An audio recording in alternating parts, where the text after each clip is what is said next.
जी राजा साहब, राजा नासिर पास। बिस्मिल्लाहिर्रहमानिर्रहीम। शुक्रिया जनाब स्पीकर साहब। इस वक्त दुनिया इंतहाई हसास दौर से गुजर रही है। मेरे ख्याल में सेकंड वर्ल्ड वार के बाद इतना हसास दौर दुनिया में नहीं गुजरा होगा कि जब दुनिया के बनाए हुए जितने भी कवानीन थे, यूनाइटेड नेशन हो, बाकी सारे बुलडोज हो रहे हैं। एक ताकतवर आदमी समझता है कि मेरे पास अनलिमिटेड पावर है मिलिट्री, मैं जो चाहूँगा अपनी ताकत के बलबूते पर करूँगा।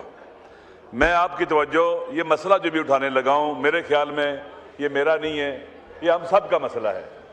जो ट्रेजरी बेंचेस पर बैठे हैं उनका भी मसला है, हमारा भी है, आपका भी है। हर ईमान रखने वाले इंसान का ये मसला है, हर बात ज़मीर का मसला है, और हर वो शख्स जो जुल्म से नफरत करता है उसका मसला है। जनाब वाला, गजा जो मुकावमत की सरजमीन, मजलूमों की सरजमीन, जो 365 मरबा किलोमीटर का इलाका एक खुला और ओपन जिंदान था जिसकी छत नहीं थी, आए दिन जिनको मारा जा रहा था, वो जब से इस इलाके के अंदर सियोनिस्ट आए हैं, अपनी आज़ादी की जंग लड़ रहे हैं, और वो लेजिटिमेट लड़ाई है उनकी। हर कोई कहता है अगर कोई काबिज आ जाए आपकी ज़मीनों पर, आपके इलाकों पर कब्जा कर जाए तो आप उसको लड़ सकते हैं, उसके खिलाफ असला इस्तेमाल कर सकते हैं। ये आज़ादी और हुर्रियत की तहरीक कराएगी। इस वक्त आप जानते हैं कि जो गजा में नस्ल कुशी हुई, बच्चों को, औरतों को कत्लेआम किया गया, बेगुनाहों को मारा गया, कॉलेज, यूनिवर्सिटीज, स्कूल सब तबाह बर्बाद किए गए, अस्पताल तबाह बर्बाद किए गए। एक ऐसा शख्स जिसको नेशनल जो वर्ल्ड कोर्ट है इंसाफ का, उसने दहशतगर्द डिक्लेयर किया उसको, नेतन्याहू। जो काम नेतन्याहू नहीं कर सका, वो डिसमेंटल नहीं कर सका, उनको आर्म्स नहीं ले सका उनसे, हमास से और जिहाद से, उस काम को करने के लिए अमन बोर्ड के नाम पर, पीस बोर्ड के नाम पर एक ऐसा काम शुरू हुआ है जो उनकी आज़ादी और हुर्रियत को कुचलेगा, उनके हाथ से असला लेगा ताकि जिस तरह से उनको मारा जाए मारे। आपको मालूम है कि नेतन्याहू किसी कानून को नहीं मानता, जहां चाहता है हमला करता है। आपके सामने कतर पर हमला, आपके वाज़ेह है कि वहां पर पीस के लिए, अमन के लिए लोग आए हुए थे बातचीत करने के लिए, और वहां से नेट किया, अटैक किया। ईरान पर उसने हमला किया, और अभी भी खुद कितनी इंक्रोचमेंट कर रहे हैं, हर आए दिन शाम के ऊपर हमला करता है और वहां उनकी जमीनों पर कब्जे कर रहे हैं और आगे बढ़ रहे हैं। लुबनान पर आए दिन हमला करता है। एक इंतहाई फाशिस्ट रजीम है, और हम जा रहे हैं वहां पर पीस बोर्ड के नाम पर, अमन बोर्ड के नाम पर। मेरे इसके अंदर इतनी क्या उसे कहते हैं कि मसाइल हैं। नंबर 1, पाकिस्तान दुनिया का एक बावकार मुस्लिम मुल्क है। हमारा इमेज तबाह बर्बाद हो रहा है दुनिया के अंदर कि हम उसका हिस्सा बन गए हैं। ना पार्लियामेंट में कोई बातचीत हुई है, ना हमारे दरमियान बातचीत हुई है, किसी से नहीं पूछा गया, उसके वाले से कुछ बताया ही नहीं गया। मख्फी मनसूबा जिसको उन्होंने खुद भी ऐलान नहीं किया, अभी लीक्स के तहत आया हुआ है। आप देखें कि वहां पर भी फलस्तीनियों की रिप्रेजेंटेशन नहीं है। वहां पर इस वक्त जो सूरत हाल है, नंबर 1, उस बोर्ड का अमेरिकी सदर ताहयात हेड होगा। जो लोग ताहयात होगा, कोई एज ए प्रेसिडेंट नहीं, as a mister Donald Trump उसका हेड होगा। उसको किसने हक दिया है कि वहां आए मुसलमानों की सरजमीन पर एक बोर्ड बनाकर मुसल्लत हो जाए? नंबर 1। नंबर 2, वो जिसको चाहेगा लाएगा, जिसको चाहेगा ले जाएगा। इसी तरह से वहां पर जो इस वक्त हो रहा है, यूनाइटेड नेशन के इदारे को कमजोर किया जा रहा है। आपके अपने साथी चाइना, अतज, बरतानिया, फ्रांस और इस तरह के ममालिक उसका साथ नहीं दे रहे, और हम भाग के जा रहे साथ दे रहे हैं। पाकिस्तान के खुदा गवाह है, इस वक्त हर कोई परेशान है कि ये हमारा मुल्क क्या कर रहा है। हमें तवक्को नहीं थी कि हम जाए उस प्लान पीस अमन के नाम पर। हम पहले उसको नॉमिनेट भी कर चुके हैं कि आप जनाब वाला हकदार रखते हैं, दुनिया के सबसे बड़े अमन के अलंबरदार हैं, एक कातिलों का सरपरस्त, उसको हम पीस का जो है नोबेल प्राइज के लिए बात करते हैं। जनाब वाला, आप सबकी जिम्मेदारी, हम खुदा की बारगाह में जवाबदेह हैं। वो बच्चे जो मारे गए हैं, छोटे छोटे मासूम बच्चे जो माओ के शिकम में मारे गए हैं, वो लोग जिनको कत्ले आम किया गया वो पूछेंगे कि हमने खून दिया था इस सरजमीन के लिए, आप कौन होते थे, आप क्यों आए थे यहाँ पर।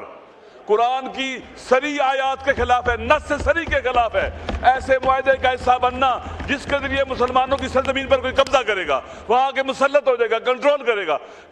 यहाँ के बिला फजल रहमान साहब मौलाना साहब बैठे हुए, लन यजअलल्लाहु लिल काफिरीना अलल मोमिनीना सबीला।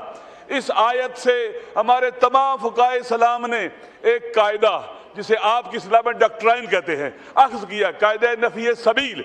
हर वो काम जिसके नतीजे में अगयार गैर मुस्लिम काफिर आपकी सरजमीन पर, आपकी सियासत के ऊपर, मईशत के ऊपर काबिज होते हैं, ये जायज नहीं है, हराम है, गुनाह है। काइंडली वाइंड अप कीजिए, जुमे का वक्त अज़ान हो। प्लीज सर जी, मेरी गुजारिश है कि पार्लियामेंट का मुश्तरका इजलास बुलाएं, इसके ऊपर बाकायदा ना सर स्पेशल इसके ऊपर रखें। अभी तो हम बोल रहे हैं, आप भी बोले, आपका भी हक है, हम सारे मुसलमान हैं, पाकिस्तानी मुसलमान ना हो, हर बार जमीन गैर मुस्लिम मुल्क बना करें। चाइना ने कहा मैं इसका ऐसा नहीं बनता हूँ, इसलिए हमें ऐसी राह नहीं चलना चाहिए जिसके आगे गड़ा और खाई और बदनामी मुफ्त की है। मेरी गुजारिश ये है कि हमें चाहिए कि इस मसले का ऐसा ना बने। सर हम यहाँ पर आपके सामने कह रहे हैं, आप हुकूमत वाले हो या अपोजिशन वाले हो, सबकी जिम्मेदारी है जुल्म के खिलाफ खड़ा होना। अगर वह हम इसको मान रहे हैं, डिसआर्म करेंगे उनको, आप आ जाए कश्मीर में क्या करेंगे, मोदी के सामने क्या करेंगे, उसको फ्री हैंड देंगे, वो कब्जा कर ले, वो बोर्ड बना ले, जो मर्जी करे वहां पर। इसका मतलब ये है कि हम कश्मीर के मसले से भाग रहे हैं, पीछे हट रहे हैं, ये बहुत बड़ा जुल्म होगा हमारे तारीखी स्टेप। अल्लाहु अकबर, अल्लाहु अकबर। बिस्मिल्लाह। सारी सर मैं खत्म करता हूँ अपनी बात को। देखिए इस आयत जो है लन यजअलल्लाहु लिल काफिरीन अल मोमिनीन सबीला से इस्तेमाल जो है कायदा नफी सबील, और हमने आइन में लिखा हुआ है हाकिमियत आला अल्लाह की है, कुरान और सुन्नत सुप्रीम है। सर क्या अल्लाह की हुकूमत में फिलिस्तीनियों के साथ ऐसे जुल्म में शरीक होना चाहिए? हमारी फॉरेन पॉलिसीज ऐसी होनी चाहिए? हाकिमियत, हर वो काम जो अल्लाह की हाकमियत के खिलाफ हो, उसके उसूलों के खिलाफ हो, कुरान और सुन्नत के खिलाफ हो, चाहे वो फॉरेन रिलेशन को कोई भी हो, जायज़ नहीं है इस आइन की रोशनी में भी। लिहाजा ये ऐसे क्यों हो रहा है जहां पर फिलिस्तीनियों की जो रिप्रेजेंटेशन ही नहीं है, जो मरे हैं, जिन्होंने खून दिया है, लाशें दी हैं। आप देखिए सर 48 से शुरू करें, कितना कत्लेआम हुआ है, मिलियंस फिलिस्तीनियां जो बाहर निकाले गए वापस नहीं आ सके हैं। आए दिन इसराइल की इंक्रोचमेंट जारी रहती है। इंटरनेशनल जस्टिस कोर्ट ने उसको दहशतगर्द डिक्लेयर किया है। होना तो ये चाहिए था, हम वहां जाने के बजाय यहाँ पर मुत्तफिका जो मुशतरका इजलास में, इसमें हम नेतन्याहू को दहशतगर्द डिक्लेयर करते, नस्ल कुश और कातिल डिक्लेयर करते। इससे हमारी इज्जत बढ़ती है, हम एटमी मुल्क, हमें किससे नहीं डरना चाहिए। लेकिन हम जाए वहां पर, हमें पता ही नहीं इसमें क्या लिखा हुआ है। आपको पता है, किसी को पता है जो चार्टर लिखा गया है उसमें क्या लिखा हुआ है? किसी को पता है कैसे काम होगा?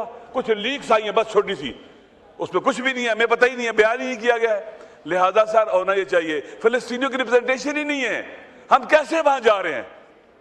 सर भुट्टो साहब की फॉरेन पॉलिसी फिलिस्तीन के हवाले से आप सबके सामने है। पाकिस्तानी पायलट जाके वहां लड़े, उन्होंने इसराइलियों को मारा है, हीरोज है वो हमारे।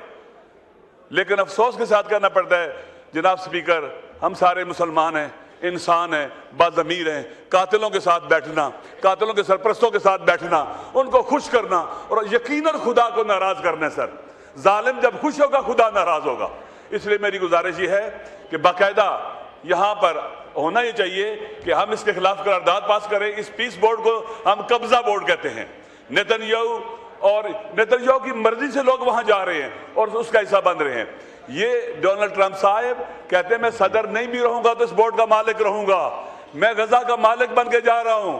और ये शरन कानून अखलाकन हर लिहाज से इंटरनेशनल लॉ के खिलाफ भी है कि हम उसके इस तसल्लुत को कबूल करें। सर मेरी गुजारिश है कि हम सारे मिलकर, ये पोजीशन का मसला नहीं है, ये पाकिस्तान का मसला है, पाकिस्तान के अवाम का मसला है, ये हमारे दीन और ईमान का मसला है, हमारी गैरत और हमीयत का मसला है। हम इसमें चुप ना रहें सर। सर आप आगे बढ़े, आप लोग आगे बढ़े, इस हवाले से आवाज उठाते हैं मिलकर और हम इसको कंडेम भी करते हैं और इसकी मुखालफत भी करते हैं। इसे कभी भी पीस बोर्ड ना कहें, ये कब्जा बोर्ड है। जैसे कश्मीर पर इंडिया ने कब्जा किया हुआ है, वो भी एक आईनी रास्ते के साथ, ये भी एक कब्जा बोर्ड है जिसको नाम अमन का दिया जाएगा। ये जालिमाना बोर्ड है, ये कत्ल वाला बोर्ड है, कातिलों का बोर्ड है, इसमें हम हिस्सा ना बने। जी मौलाना फजलुर रहमान साहब।